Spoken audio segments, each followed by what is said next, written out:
Hey everyone, hopefully you're having a good day. My name's Andy. My channel is Finding Value. Today we're going to do our daily technical analysis update on commodities. I see we've got a lot of red there. Probably not going to be a fun day going through it, but we'll take a look at it. I'll give you my financial opinion. We'll work through the dollar, the 10, 30-year yield, and then all through all the commodities and precious metals that I follow. So we're going to start with the DXY. The DXY, again, is a relative strength indicator. And I'm seeing a couple of trends here. We've got higher dollar, higher yields. I know Powell, he's kind of coming out saying, hey, look, I'm not deviating from my plan of higher yields. I'm not going to necessarily back off. He may back off on the size or the rate of increases that he's doing. But right now, there's a lot of fear in the market that I think the market was pricing in perhaps looser conditions than what maybe they thought Powell was going to do. Tough to say, but either way, dollar's higher, up 0.77% today. The 10-year yield also up dramatically. Now, the 10-year yield, this thing's been volatile as all get out. I mean, we've been moving greater than 2% in either direction. But today was a pretty big day to the upside, 2.65%. And although we are still in this kind of falling down motion, the momentum is still lower. Let's see what happens with yields here and if they go higher, because this is a pretty decent size up day for the 10-year yield.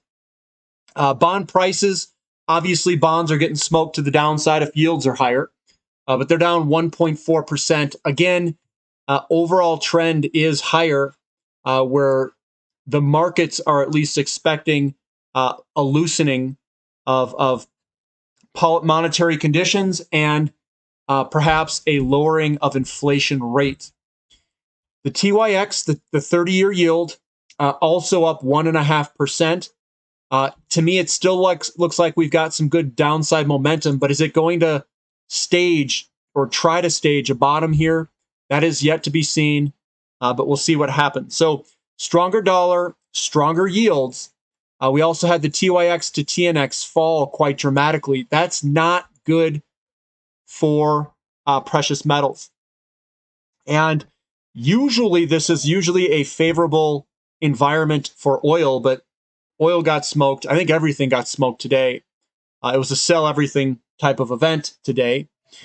So we've got commodities heading lower, quite dramatically lower, following natural gas and oil. And I think natural gas came out with some information. I'll talk about what that is here in a bit.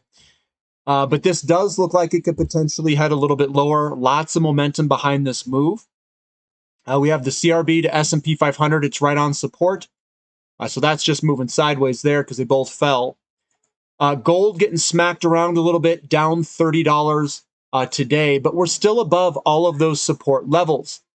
I don't like seeing this type of, I'll say, force behind selling, because we had a lot of forceful selling today.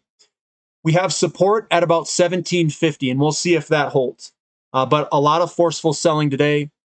Silver also getting kind of smoked to the downside. Perhaps the Fed's in here and they want to slow this momentum, because we were getting a lot of momentum here in gold, silver, platinum. Oil had some momentum this morning as well. And that reversed quite quickly. And silver moving down 3.8%. We could come back to this support level at 2150-ish. Platinum also selling off, not as dramatic as silver, acting more like gold, but we had a pretty big reversal. We were up early and ended quite weak. And usually when you end weak like this, the momentum's lower. We could potentially continue that downward movement in the short term. XAU to gold ratio, it was lower today, but it didn't really impact the overall momentum and movement. Still looks all right there. GDX getting hit to the downside. Again, the momentum's still upward, but we have this big, large down day today. People were apparently fearful. SILJ also heading lower, 4.9%. We're still above all this support, so it still looks all right, and everything's holding together. We'll see if there's any sort of momentum behind it where this continues into tomorrow. If it does, if it gaps lower tomorrow, we want to see buying pressure push this thing back up where the momentum shifts. So that's what we're looking for, but we'll see what the markets give us tomorrow. Crude oil, massive shift. We were up over 3% in the morning, and then we ended down 3.26%. So we are bouncing back and forth here. We've got strong support at the $76, $75 level. We'll see if that holds. But we had a strong selling pressure today and a pretty big reversal day. Natural gas also getting blown out. We had the Freeport LNG terminal is not coming on as soon as we think. It's delayed towards the end of September or end of December. So we had a pretty big sell-off today. I think that this is an opportunity when this finally slows down and comes back. Are we going to hit the retest like we did here of this trend line down at $495? If it does, I think that's an incredible opportunity. But we're still consolidating. This is still in a consolidation mode here. And I think we are going to work our way to this support level and hopefully find our way moving higher after we hit that support level. Give it some time. XOP, yeah, you know me, it is selling off, guys. I do see a bigger pullback, perhaps. We had a pretty big sell-off today. Now, we broke through that support level that we had here. It kind of cut through it to the downside. We could see further downside in the short term. We had a bearish engulfing here. Now, I don't think anything is necessarily wrong with the fundamentals of oil or natural gas. But technical-wise and the fear in the markets, the sell everything event, that can push things lower in the short term. With the delay of the LNG Freeport, and I know everybody wants explanations. Markets sometimes do this. Even though the fundamentals look good, we could head lower in the short term, providing a very good opportunity to buy, I'll say, great cash flowing stocks with good fundamentals. But right now, with this momentum, I got to see this momentum turn. It's too much momentum to the downside here for me to just jump right in. We're getting a little bit more selling pressure here. And this is a battle, guys. We had a bullish engulfing the day before, and now we have a monster bearish engulfing after it. So this signals that we could head lower in the short term. We could come back down to these levels perhaps and give us another really good entry point. And I don't know if the big guys are loaded in this. Maybe they're saying, hey, look, we need to bring this down so we can get in. I don't know. Some of that things goes on with that. We've got selling pressure in the Sprott Physical Uranium Trust.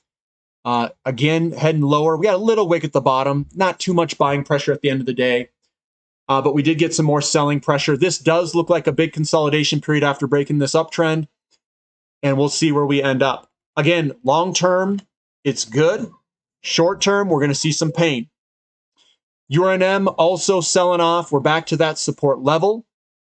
And we could go a little bit lower if the sellers want to push down. Now, a lot of the times what happens is we get a fake out, a fake breakout, where we head lower and then we slingshot higher. That's called the slingshot pattern, where they get everybody on the wrong side. They get everybody to get in here short. They sell all their shares. The big guys pick it up, and then they reverse it to the upside. It's a wicked, dirty move, but that's what they do. The fundamentals are still good. And what we're seeing is a divergence of the fundamentals and the technicals. The technicals saying that some of this will go lower. Now, are we in panic mode where people think we're going to go straight into recession? It's possible. It's possible where we do see a cyclical pullback in a big secular bull market. So that's what we've got there. TAN, slightly lower today. This actually still looks pretty good for a move higher. COPX, little bloody nose is what I call it. Slightly lower today. It is a bearish piercing or engulfing pattern where we could head lower in the short term. Sometimes they throw false signals based off of news or based off of a sell everything type of event. But again, I'm still watching. This still gives me the signal that this could potentially head lower, even though yesterday we had a great signal to move higher. So this happens a lot. You get a signal that, hey, look, we're going to move on higher. and something in the markets comes out, scares everything, and pushes it lower. I do think that it's probably done on purpose. To some extent, they come out, they throw some verbiage to try to get the markets to sell off and break up the momentum that was building, especially in commodities, which will be seen eventually in inflationary numbers. And they're trying to fight inflation, so they got a jawbone it a little bit. We got lithium. Lithium also went a little bit lower today, down 4.7%. It's still moving sideways. We had a nice, good bullish engulfing setup here yesterday. In fact, we had bullish engulfing setups all over the place. It makes me think that whatever news or whatever came out was released on purpose at some point. REMX is down today just like the rest. We had a nice, good bullish engulfing forming there, but we are down today. I'm still positive on the overall setup. We are still above support on all these different setups. Just to show you on REMX, we are still above it. But maybe we come on back and get another good buying opportunity out of this. SPX also getting ripped today. Basically nothing really was unscathed today in terms of sectors, but we were down big today, 1.8%. It still could go up if they want to push this thing higher. This very well could go down too. We're right at a decision point, an inflection point, where are we going to go up or are we going to go down? Sometimes they fake out before the breakout, where they fake you to the downside, get everybody scared, and then they break it to the upside. NASDAQ also down 1.93%. It's right at that support resistance level that I drew in here. It's right in that general vicinity. Are we going to break higher or are we going to get denied and go lower? We'll have to find out tomorrow and see what happens. We'll probably have a sideways day right at it, but that's where we're at right there. EEM also selling off with the rest of the big guns. This still looks really good though. Breakout to the upside, broke this little pattern to the upside. Still looks good. Still holding on. Just a down day today. XHB also down. Still looks really good. It's dominated by green candlesticks, the green army on the right-hand side. So I still think that looks good. Moo down to 2.3%. That was not spared at all. Maybe we come back to the $89 level and do a little bit of a retest there. Copper futures pricing. This is looking real strong there. We got a little bit of selling pressure. That is not a reversal candlestick, but it doesn't mean it can't head a little bit lower before moving higher. Again, we're kind of just bouncing around, but we've broken the downtrend line. The breakout, or I should say the breakout is here. The back test, and now we're starting to move higher, and we're just getting these pullbacks as we go. So that looks fantastic. Lumber is slowing down. I don't see too much selling pressure today versus the overall markets. I know people look at lumber as a leading indicator of what the economy might do because it's tied to housing, and housing is usually a leading indicator there. But it does look like the selling pressure is slowing down, where this could potentially turn and move on higher. Iron ore, 4.21% up today. That's unscathed. It sidestepped the selling pressure. We've got aluminum. Aluminum was down 6%. That they're a little bit of scared there, but that's still above support. Still looks really good in aluminum. Baltic Dry Index down a little bit, down 1%. I'd consider that a win in today's selling pressure, but the falling wedge is still here. That still looks to me like we could break higher. Everything's still intact. We've got coal moving higher, 1.56%. Doesn't look too bad there. And then the forms of liquidity, this is just a measurement of liquidity in the system. People were thinking that we'd get more liquidity in the system. Today comes out, playing hardball, saying he's going to still increase interest rates and not back off. At least some of the articles I read was saying that. Either way, Bitcoin and Ethereum didn't really move much. They were basically holding together quite well. So, there's some selling pressure across the board. There's a lot of selling pressure in oil and natural gas. Obviously, natural gas got hit pretty hard, and some of the natural gas companies pulled back quite a bit. I do think this is a buying opportunity at some point whenever this momentum slows down and starts to curl and turn around, because the LNG terminal will open at some point. It's all just being delayed. to some extent, and the fundamentals are still there. And I think that Europe we're still in winter. We're going to get the drawdowns, and we'll see what the weather brings. It's up to the weather at this point, which it's kind of concerning if you're going to make it or not based off the weather. And inventory levels of natural gas in Europe is what I'm talking about. Uranium, yep, uranium got hit. Everything got hit today, guys. So it's a sell everything event. It's not like money was rotating to any one sector. I guess they were selling bonds as well. So sell everything. Sell bonds, sell the overall stock market, sell commodities, sell everything. And we'll see what tomorrow brings us. Is the momentum going to continue? Do we gap down in the morning and then buying pressure comes back? That is bullish. If it gaps down lower in the morning and people buy it up throughout the day, the momentum's coming back up. If we see large selling pressure where we open and we just sell off, or if we gap down and sell off, we could see further downside. So that's what I'm seeing in the markets right now. If you guys need any help in this bull market, definitely sign up for the finding-value.com, the platinum membership if you guys need some help navigating these waters. And again, if you like the content, give me a thumbs up. Subscribe to the channel if you haven't already. We do these daily updates. I'll go over this stuff and give you my financial opinion. The short-term movements are based off of statistics which are slightly greater than 50%. So it's like 60%, something on the lines of that, if you're a pretty good trader. All I'm trying to do is time my buys. I'm riding in these for the long-term bull market in commodities that are going to last 5, 10, 15, 20 years for this entire bull market. The bull market could be argued that it started in 2000 and will end in 2030 or something on the lines of that.